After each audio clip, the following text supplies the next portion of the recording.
Assalamualaikum warahmatullahi wabarakatuh. Alhamdulillah, pada hari ini kita bisa berjumpa lagi. Mudah-mudahan anak-anakku sekalian dalam keadaan sehat walafiat dan siap untuk melanjutkan pembelajaran pada hari ini, yang mana kita sudah melaksanakan ujian mid semester. Hari ini anak-anak bisa membuka buku Akhlakul Karimahnya pada bab 3 halaman 17.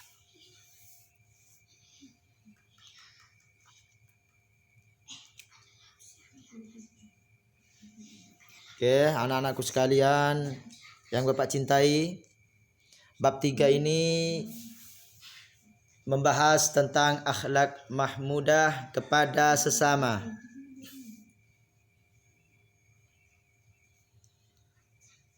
Yang mana standar kompetensinya yaitu membiasakan perilaku akhlak mahmudah kepada sesama.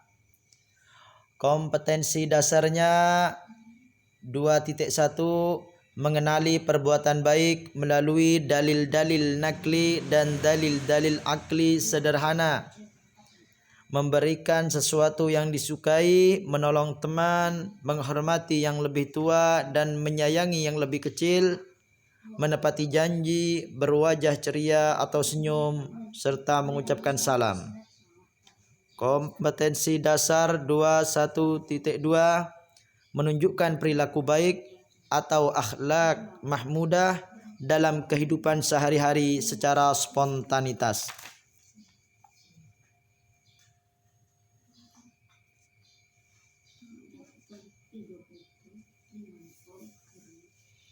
Sebagai manusia, kita harus selalu melakukan perbuatan baik. Karena perbuatan baik atau akhlak mahmudah yang akan menolong kita di hari akhir nanti. Kita akan terhindar dari azab Allah Subhanahu wa taala dan siksa di hari akhir.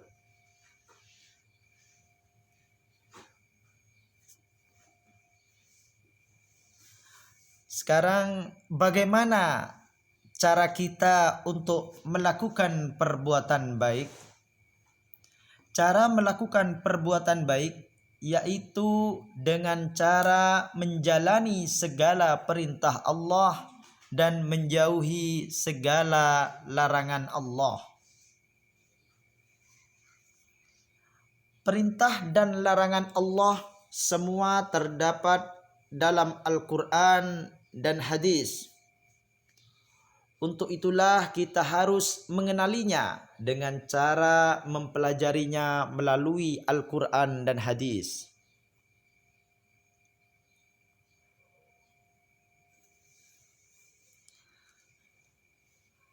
A. Mengenali perbuatan baik melalui dalil-dalil nakli dan dalil-dalil akli.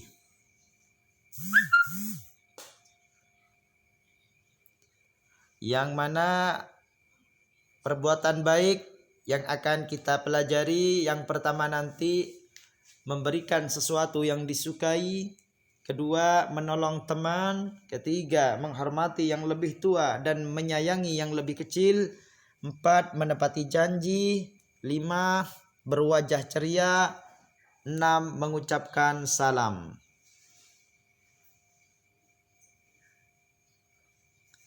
Yang pertama yang akan kita bahas, memberikan sesuatu yang disukai. Memberikan sesuatu atau memberikan hadiah memiliki pengaruh positif dalam memperkuat ikatan dan hubungan sosial. Pengaruh positif dari pemberian hadiah antara lain, rasa cinta akan tumbuh, kasih sayang akan langgeng, kedengkian akan sirna, dan yang terakhir hati akan saling terpaut. Hadiah merupakan tanda cinta dan ketulusan hati. Ia merupakan lambang pemuliaan dan penghargaan. Oleh karena itu, Rasulullah menerima hadiah dan menganjurkan umatnya untuk saling memberi dan menerima hadiah. Rasulullah bersabda, "Hendaklah kalian saling memberi hadiah agar kalian saling mencintai." Hadis riwayat Bukhari.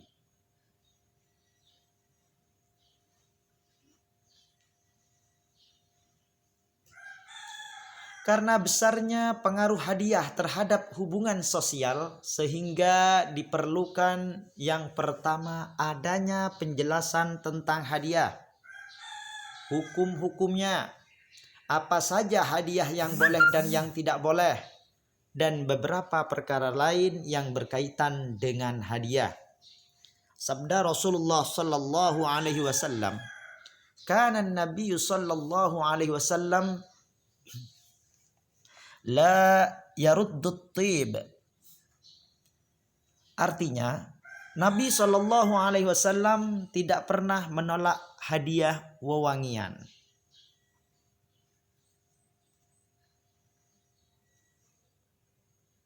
Sabda Rasulullah Shallallahu Alaihi Wasallam lagi, "Kana Rasulullah Shallallahu Alaihi Wasallam yaqbalul hadiyata wa yathibu 'alaiha." Karena Rasulullah sallallahu alaihi wasallam adalah Nabi Rasulullah sallallahu alaihi wasallam yaqbalul hadiyah. Rasulullah menerima hadiah, wa yathibu 'alaiha, dan memberikan sesuatu sebagai balasannya.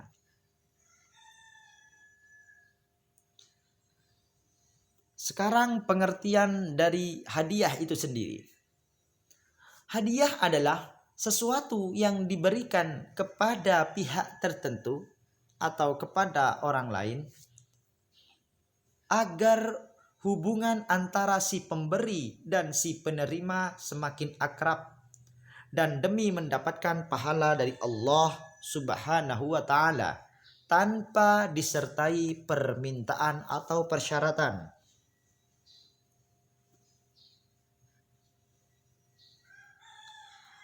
Yang kedua, perbuatan baik yang kedua, yang pertama adalah memberikan sesuatu yang disukai, yang kedua menolong teman.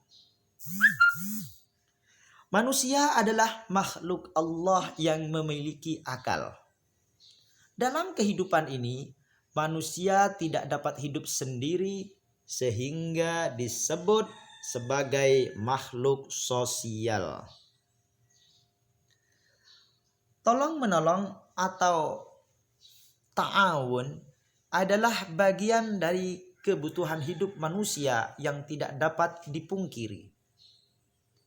Kenyataan membuktikan bahwa suatu pekerjaan atau apa saja yang membutuhkan pihak lain pasti tidak akan dapat dilakukan sendirian oleh seseorang, meski dia memiliki kemampuan dan pengetahuan tentang hal itu.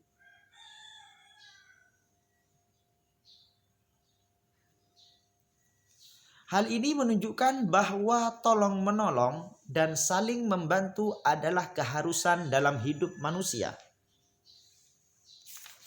Allah berfirman dalam surah Al-Maidah ayat 2, "Wa ta'awanu 'alal birri wat taqwa wa la ta'awanu 'alal itsmi wal 'udwan wattaqullaha innallaha syadidul 'iqab."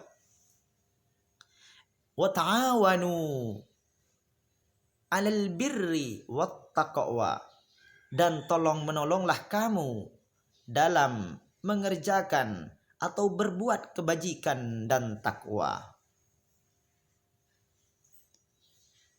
Wa la ta'awanu 'alal itsmi wal 'udwan, dan jangan tolong menolong dalam berbuat dosa dan permusuhan. Wattaqullah, bertakwalah kepada Allah.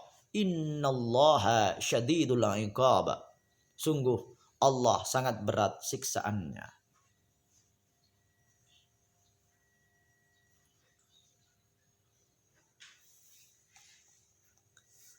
Menurut firman Allah di atas, tolong menolong itu ada dua macam.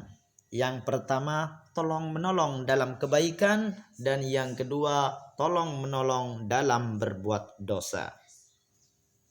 Cara menolong boleh menolong itu dengan benda, boleh juga dengan pikiran, boleh juga dengan tenaga. Dengan syarat pertolongan yang kita berikan, pertama dengan niat ikhlas, yang kedua dilakukan dengan aturan yang baik, dan yang ketiga disertai dengan rasa tanggung jawab.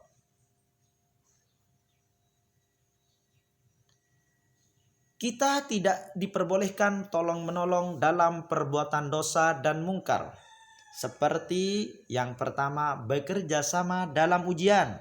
Nah, ini dalam ujian kadang anak-anak sering tolong menolong. Nah, ini tidak dibenarkan. Ya, karena ini perbuatan dosa. Mencontek jawaban teman atau memberi jawaban kepada teman. Yang kedua, bekerja sama untuk mencuri. Jadi bekerja sama, mengajak teman untuk mencuri, mengajak orang lain untuk mencuri. Ini bukan bekerja sama yang dianjurkan dalam Islam. Ini tolong menolong dalam perbuatan dosa. Ini tidak dibenarkan. Yang ketiga, bekerja sama mengganggu teman di kelas. Ini juga merupakan tolong menolong dalam perbuatan dosa.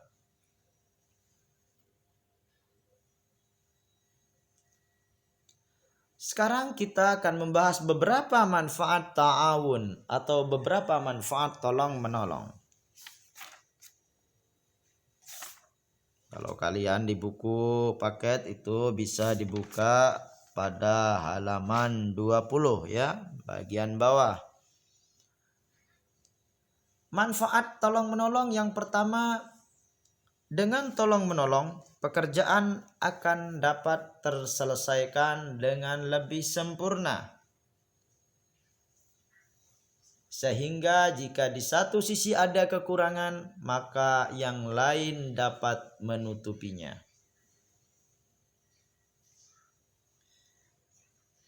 Yang kedua, dengan ta'awun, dakwah akan lebih sempurna dan tersebar. Yang ketiga, ta'awun dan berpegang teguh kepada al-jamaah adalah perkara usul atau pokok dalam ahlus sunnah wal jamaah. Dengan tolong menolong maka telah terrealisasi, telah menjadi nyata salah satu pokok ajaran Islam. Yang keempat, dengan saling menolong dan kerjasama maka akan memperlancar pelaksanaan perintah Allah, membantu terlaksananya amar ma'ruf dan nahi mungkar. Saling merangkul dan bergandengan tangan akan menguatkan antara satu dengan yang lainnya, sebagaimana yang diperintahkan oleh Rasulullah Sallallahu Alaihi Wasallam. Yang kelima, ta'awun melahirkan cinta dan belas kasih antara orang yang saling menolong dan menepis berbagai macam fitnah. Yang keenam, ta'awun mempercepat tercapainya target pekerjaan. Dengannya pula waktu dapat dihemat, sebab waktu amat berharga bagi kehidupan seorang muslim. Yang ketujuh, ta'awun akan memudahkan pekerjaan, memperbanyak orang yang berbuat baik, menampakkan persatuan dan saling membantu. Jika dibiasakan, maka itu akan menjadi modal kehidupan sebuah umat.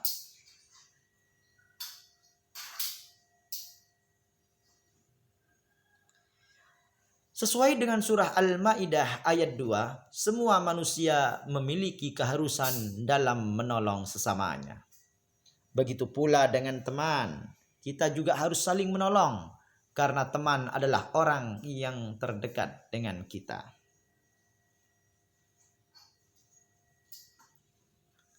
Allah juga akan menolong orang yang suka menolong temannya.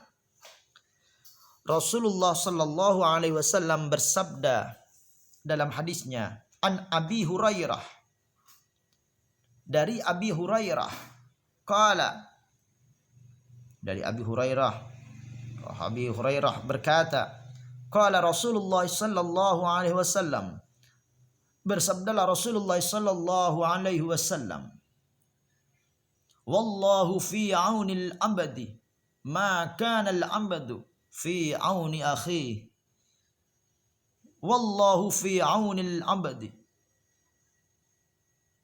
Allah Subhanahu wa taala akan menolong seorang hamba, maka kanal abdu fi auni akhihi, selama hamba itu menolong saudaranya. HR Muslim. Hadis riwayat Muslim.